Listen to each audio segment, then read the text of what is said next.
You have exactly 3 seconds to like and subscribe to the channel. Otherwise, I'll appear in your dreams tonight.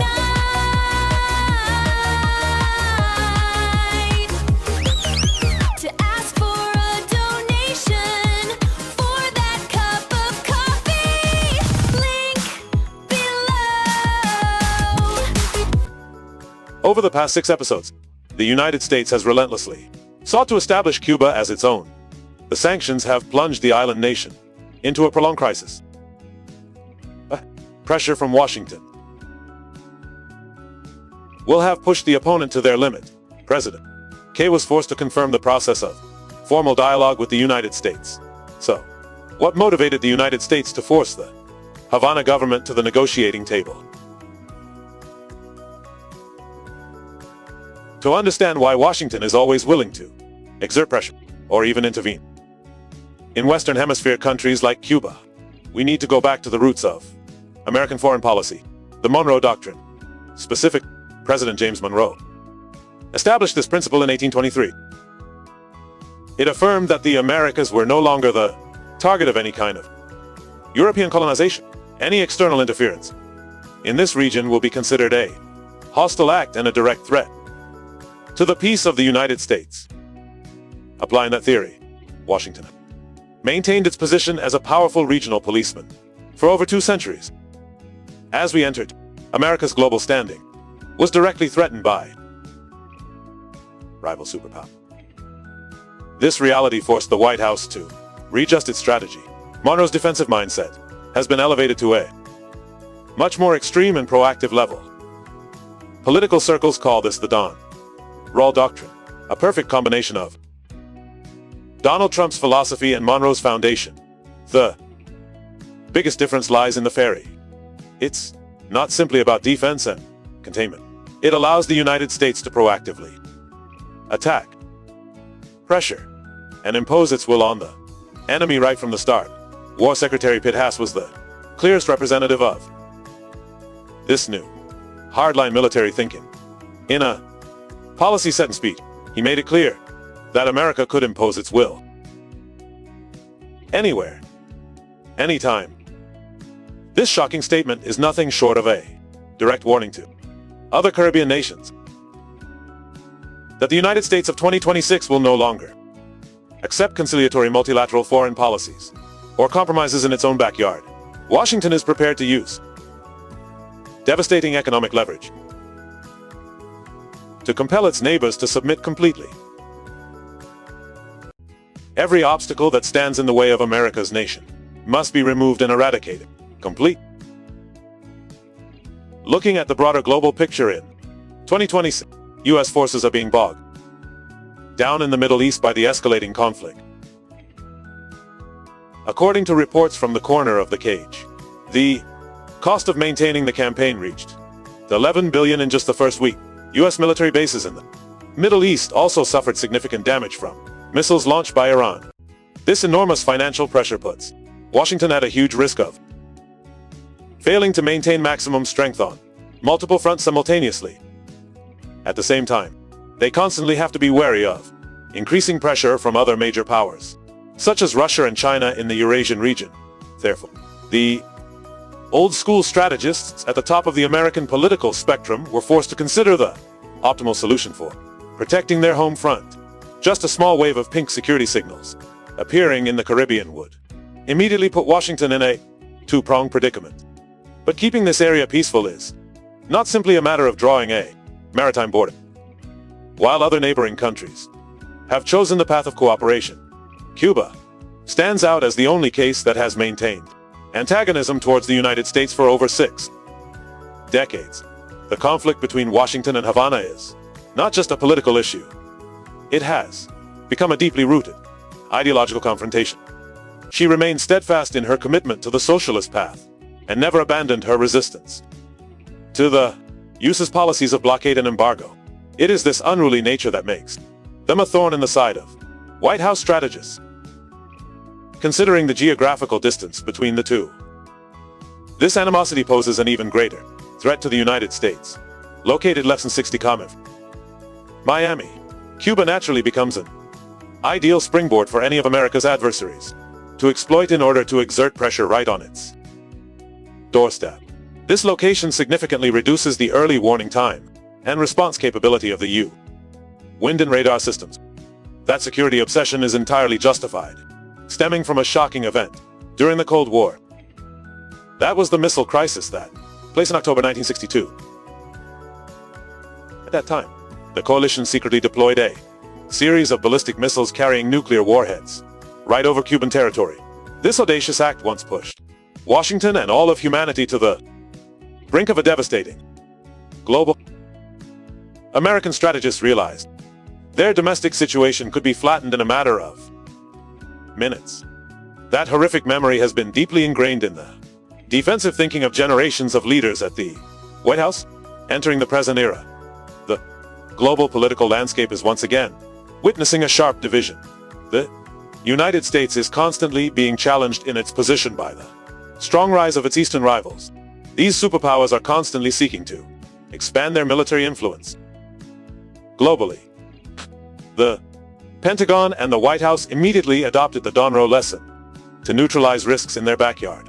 Right from the start, even within the country, the US could finally focus all its efforts on confronting Iran in the Middle East. Now, in a different way, eliminating all risks is the key strategic driver of Donroe studies. It was a cool, calculated move to conserve America's resources for the upcoming air recirculation campaign.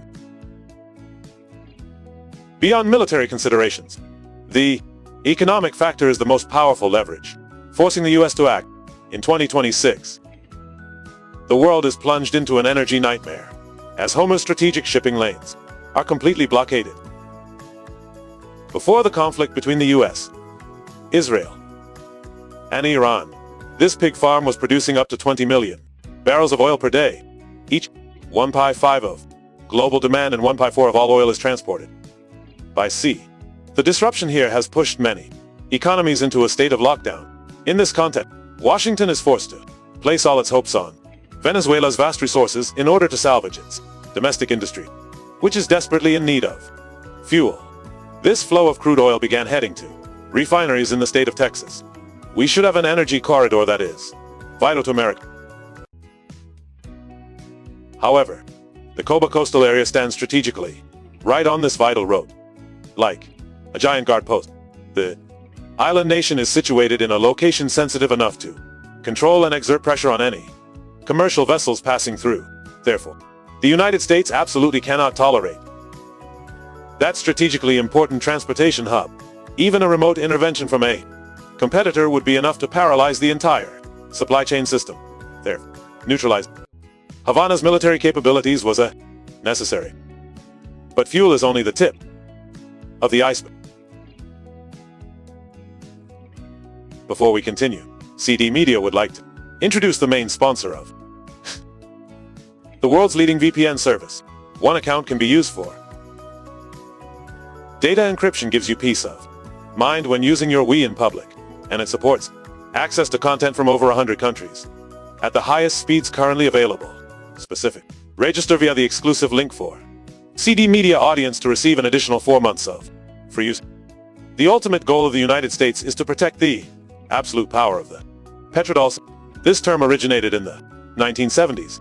Its mechanism mandated that all oil transactions worldwide be conducted using the US dollar. Every country is compelled to accumulate a large amount of this foreign currency to ensure energy security. That enormous demand keeps the value of the US dollar stable in the market. Capital from all over the world then flowed back to support banks in Washington. Since then, this system has become the heart of the United States' unshakable global financial power. Washington's continued control of shipping lanes ensures that the world's need for dollar reserves never runs out. However, that stable order is being violently shaken by the rise of the BRIC. Countries that actually organize are striving to promote the de-dollarization process by conducting transactions in currencies other than the dollar. Oil is also among the commodities to which this method applies. More worrying, Samoa is showing signs of becoming a potential financial hub for Russia and China, as both countries increase their presence of large logistics-based economic operations in the island nation. Opponents could establish clearinghouses right in the capital city of Havana. This allows them to easily use the local banking network to conduct transactions in Hong Kong dollars or Chinese yuan. This method allows funds to smoothly bypass the oversight system of the Interbank Financial Telecommunication Association. The U viewed that disruptive act as a direct declaration of war. If Washington hesitates, it risks losing control over the value of its domestic currency in its backyard. President Donald Trump views this incident as a devastating threat to national economic security. The clearest evidence is shown in a recent speech. He issued a blunt ultimatum, directly targeting members of the because the leaders have declared they will impose massive punitive tariffs on anyone who dares to abandon the American currency. By isolating the Caribbean island nation, Washington aims to eliminate all foreign influence. This is the right step to reaffirm the United States' dominant position, a pragmatic calculation to ensure its survival in the new era. Besides national security and economic considerations, the third engine carries extremely pragmatic domestic political calculations. This move directly serves Donald Trump's personal interests. It's a problem of maintaining a position centered around the state of Florida. This area is now more than just an ordinary administrative region. It has become the most important stronghold of the Republican Party. This is also where the luxurious mansion that Alago owns is located. This estate also serves as the central hub for the family's operations. More importantly, in terms of the election campaign, the southeastern states are the crucial swing states. This district holds 30 extremely valuable electoral vote.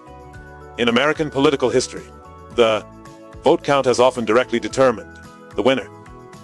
However, this place never firmly supports any one political party. The balance of power may lean toward either the Republican or Democratic Party, depending on the specific election. Therefore, it always becomes a fierce battlefield. Every candidate must win here at all costs if they want to enter the White House. The key factor that will shift the landscape lies in Cuban American families residing in Little Havana. Miami possess immense economic power. Many of them are refugees or pursue opposition political agendas. With this group harboring deep-seated animosity toward Havana, they yearn to overthrow the communist regime in their homeland. This group also frequently demands that the U.S. government maintain a tough, uncompromising stance toward Cuba to satisfy their extremist supporters. Second, become a mandatory political commitment. Any loosening of the blockade would immediately lead to a fierce backlash from the pro-Cuba community. The fervent supporter. This group is the key weapon. It helps Trump control the Senate and secure his leadership, therefore maintaining maximum pressure on Cuba. Random decision. This action is the sharpest tool to consolidate the White House's domestic power. When all three motives are met, the Washington administration begins to implement a tightening of the blockade. The system has been in place since the second half. Specifically, the North American power has deployed a series of warships and patrol aircraft to the region. This formation creates a steel wall that suffocates shipping lanes into the bay. In response to this situation, the Havana government and its close ally Venezuela immediately voiced their opposition. Both countries accused the U.S. military presence of being a serious threat to their security. However, the situation reversed abruptly after a shocking event. When U.S. forces unexpectedly surrounded and successfully apprehended the Venezuelan president. This incident plunged Cuba's #1 trading partner into a deep crisis. Having lost its strong backing, the Havana government is now completely isolated as it faces a severe lockdown. The high-altitude surveillance nets help the hot cages easily block any attempts at resupply across the ocean. On the economic front, the United States is also tightening its grip. The banking system quickly activated devastating financial sanctions. This measure directly locks down all of Cuba's remaining meager foreign exchange reserves. In-depth reports for 2026 indicate that Washington is tightening its sanctions against logistics networks to the maximum extent. A typical example is the decision by the Foreign Asset Control Agency to add oil tankers to the blacklist. Most of banned names are involved in the fuel supply network between Venezuela and Cuba. This aid was almost the last lifeline for the government in Havana. The U.S. also created many difficulties before declaring that Cuba received the oil from the Russian ship. This measure struck a vital choke point for Havana's life force. The consequences of the sanctions immediately dealt a heavy blow to people's lives. Numerous gas stations across the country have been forced to close due to depleted supplies. Domestic production and transportation activities were almost completely paralyzed. The disruption of the supply chain further fueled an even worse disaster, the collapse of the entire power grid. Millions of Cubans have had to live without electricity for days on end. That situation is the clearest evidence of the devastating power of the economic and energy blockade. The relentless process of exploitation has pushed Cuba into an extremely this chicken cannot bear the immense grafting weight from America on its own. Ultimately, the Havana government was forced to reconsider all its options for survival. The blockades imposed since the beginning of 2026 have escalated tensions between the U.S. and Cuba. Instead of collapse, Washington, witnessing Havana making a strategic retreat at the negotiating table. This is essentially a pragmatic effort to address the internal bottlenecks plaguing the island nation. From the U.S. perspective, implement these sanctions could give them the upper hand in negotiations. Washington is likely to gain certain advantages. However, looking at the course of Cuba has never put its political regime within the scope of. To this, love remains a clear boundary in all dialogue. The upcoming negotiations serve as the ultimate bargaining chip, challenging national resolve amidst expansionist ambitions. Will immense pressure from foreign powers be enough to completely determine the future of this island nation? The answer will lie in what happens next.